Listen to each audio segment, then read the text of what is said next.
5 months after Hurricane Helene devastated the region, a local community determined to make sure a staple in Washington County recovers. Cleanup efforts for Fender's farm is ongoing. News Channel 11's Brody Wilson highlights why the farm's owners believe they'll be back bigger and better than ever. Today marks exactly 5 months since Hurricane Helene's floodwaters devastated our entire region. And while some areas are making progress, the people here at Fender's farm know there's still a long way to go. The damage was so bad that originally the owners didn't think they'd be able to ever open again. First of all, we talked about not rebuilding.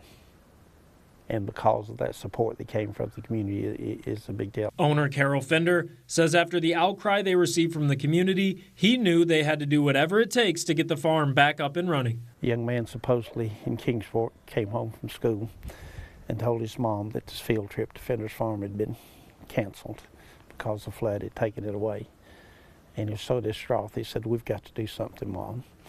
So they decided to set up a lemonade stand in the front yard.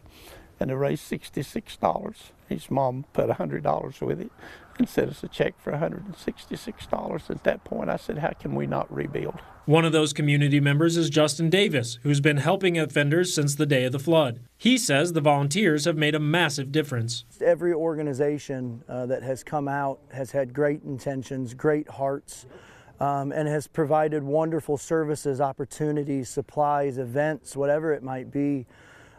So being able to see those things come together and bring neighbors together that might not have even known each other before is just a really good thing. Carol Fender says their priority right now is to clean the rest of the land and rebuild the attractions, adding that he feels like the farm has been given a second chance. Yeah, it's due over time, and we'll be bigger and better than ever. Thanks to the volunteers, they'll be ready to open back up to the public in the fall. We're looking forward to seeing you in September and October.